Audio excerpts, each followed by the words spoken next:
Hello and welcome to my channel. In this video we will be looking at AQA Alevel Psychology 2023 Paper 1 Examplar Answers for Memory, which you need to know for AQA Alevel Psychology.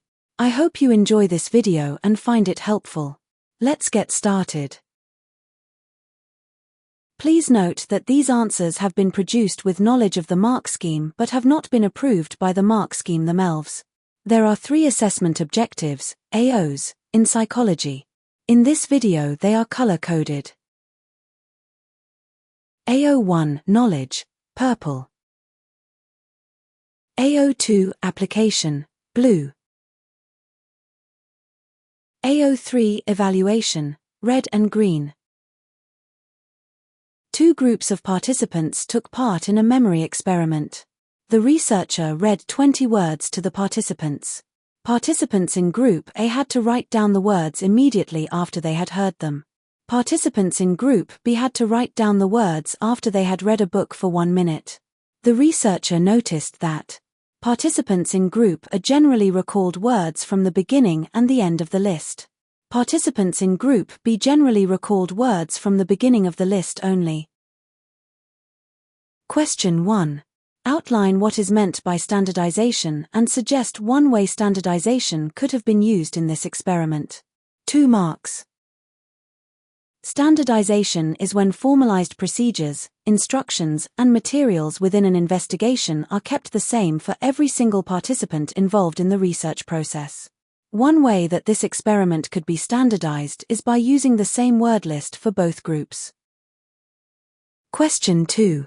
Outline what is meant by randomization and suggest one way randomization could have been used in this experiment. 2 marks. Randomization is when the use of chance is used in an investigation. One way that this experiment could be randomized is by randomly allocating the participants to different groups. Question 3. Explain the results of this experiment with reference to the multi-store model of memory. 4 marks. In Group A, due to immediate recall, the last few words are still available in short-term memory, recency effect. In Group B, the disruption of the reading task prevented maintenance rehearsal, and the reason the last few words are not available, recency effect, is because the duration of STM, 18 to 30 seconds, has been exceeded.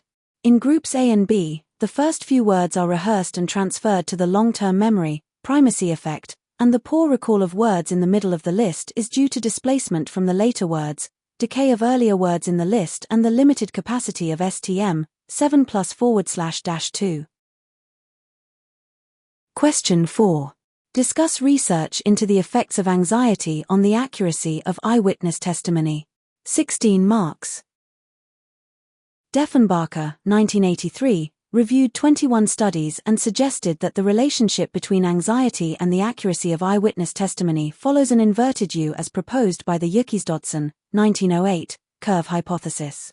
According to this hypothesis, when anxiety is at a moderate amount, it is at an optimal level and produces the most accurate and detailed eyewitness testimony. However, too much or too little anxiety reduces the accuracy of the eyewitness testimony. A limitation of Yerkes-Dodson's hypothesis is that it is too simplistic to explain the impact of anxiety on eyewitness accounts. Fazey and Hardy, 1988, proposed the catastrophe theory, which may provide a more comprehensive explanation for the conflicting findings regarding the effects of anxiety on eyewitness testimony on a 3-dimensional scale. This model encompasses performance, physiological arousal, and cognitive anxiety as well. The model posits that as physiological arousal exceeds the moderate optimum level, unlike the Yerkes-Dodson curve, which exhibits a gradual decline, they observed a significant drop in performance. This decline, according to the model, is attributed to heightened mental anxiety and worry. However, distinguishing between anxiety and stress in an individual would be challenging and subjective. This is a limitation because it suggests that the relationship between anxiety and performance is linear, failing to account for the complexities involved in how different types of anxiety can impact eyewitness testimony. Anxiety has been suggested to have a negative effect on recall. Anxiety creates a heightened state of physiological arousal, As a person focuses on the anxiety-inducing and fearful stimuli, that a person becomes frozen to the extent in which they cannot pick up on any environmental cues, which prevents a person paying attention and worsens a person's recall. Loftus, 1979, reported the findings of Johnson and Scott, 1976, who conducted an experiment to see if anxiety affects the accuracy of eyewitness testimony and facial recognition. Johnson and Scott invited participants to a laboratory where they were told they would be taking part in a laboratory study and were told to wait in the reception area. A receptionist who was seated nearby excused herself to run an errand, leaving the participant alone. The experiment used an independent group's design, and the participants were then exposed to one of two conditions. 1. Participants overheard a conversation in the laboratory about equipment failure followed by a man exiting holding a pen, no weapon condition. 2. Participants heard glass break and overheard a heated and loud exchange followed by a man exiting holding a paper knife covered in blood, weapon condition. Both groups were then shown 50 photographs and asked to identify the person who had left the laboratory. The participants were informed that the suspect may or may not be present in the photographs. They found that condition 1, non-weapon condition, accurately identified the man 49% of the time, low anxiety, and condition 2, weapon condition, accurately identified the man 33% of the time, high anxiety. They concluded that the extreme anxiety induced by the presence of a weapon narrows the focus of attention to the weapon and distracts a person's attention away from everything else that is happening, weapon focus effect. This impairs their ability to recall other details such as the perpetrator's face, leading to poorer eyewitness identification. A limitation of Johnson and Scott's study is that it lacks ecological validity because the experimental conditions may not accurately simulate real-life scenarios in which eyewitness testimony occurs.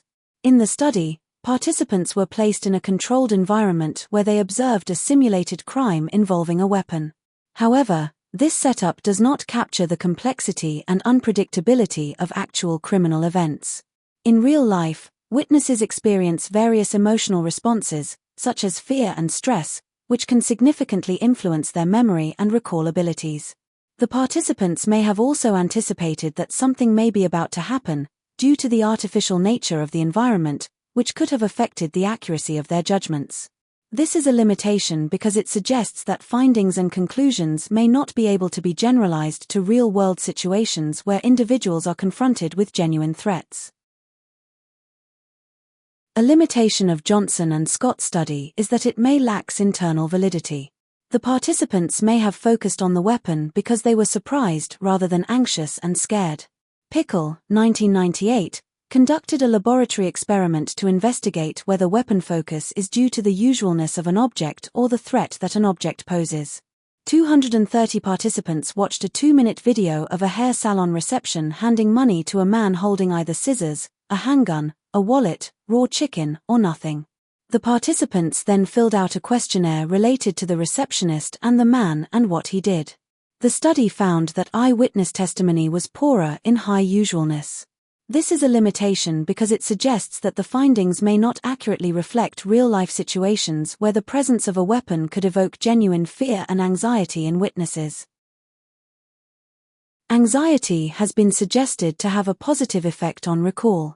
Anxiety triggers the fight or flight response, which increases alertness by widening the eyes and dilating the pupils, meaning the environment can be scanned for signs of danger to allow a person to locate the nearest escape route. Fear sends adrenaline to large muscles which can be called upon to either run away or stay and fight. A state of heightened alertness means that people are able to pick up on a host of sensory and situational cues in the environment, and it is this acute attention to detail which means that eyewitness, EW, anxiety may actually boost memory. Ewell and Cutshall, 1986, aimed to investigate whether the accuracy of eyewitness testimonies is affected by the stress of witnessing a crime, by conducting a field experiment focusing on a real-life incident involving a shooting robbery in a Vancouver gun shop. One person was killed and another person was seriously injured.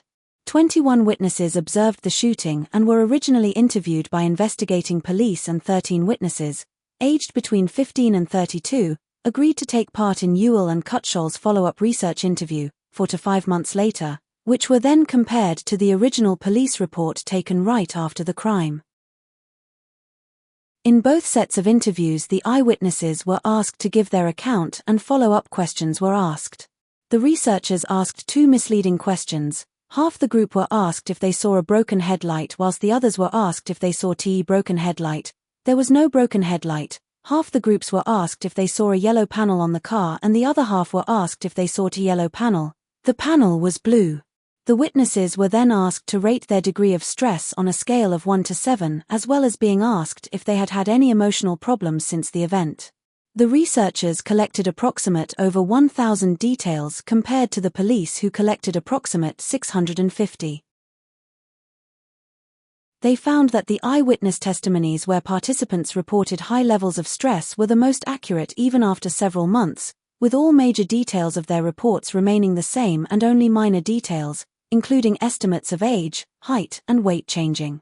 They also found that misleading leading questions had little effect on the participant recall, with 10 of the participants said there was no yellow panel and no broken headlight. They concluded that the level of stress experienced by the witnesses during the incident did not significantly affect the accuracy of their recall, and eyewitness testimonies can be reliable in high-stress situations. The real-life context and the emotional involvement of the witnesses might contribute to the accuracy of their memories. A limitation of Ewell and Cutshall's study is that it lacks population validity. The study only used 13 participants, which is a very small sample size. This raises concerns about whether the findings can be generalized to a broader population. With such a limited number of participants, it is difficult to determine if the results reflect the experiences and memory recall of a diverse group of individuals. Additionally, the specific characteristics of the participants, such as their backgrounds and experiences, may not represent the general population. This is a limitation because it suggests that the conclusions drawn from this study may not be applicable to other contexts or groups, limiting its overall impact and relevance in understanding eyewitness testimony across different situations. A limitation of Ewell and Cutshall's study is that the findings may be affected by extraneous and confounding variables. Specifically, the witnesses who experienced the highest levels of stress were actually closer to the event, the shooting, and this proximity may have influenced the accuracy of their memory recall. This raises the question of whether the stress itself was the primary factor enhancing their memory or if their closeness to the event contributed to their ability to recall details accurately. This confounding variable complicates the interpretation of the results, as it becomes challenging to isolate the effects of stress from the effects of being a direct witness to the event. This is a limitation because it suggests that the findings and conclusions cannot be applied to other scenarios where witnesses are not as close to the traumatic event, thereby limiting the ecological validity of the findings. Thank you for watching. If you have enjoyed this video, please like and subscribe for more content like this. Bye.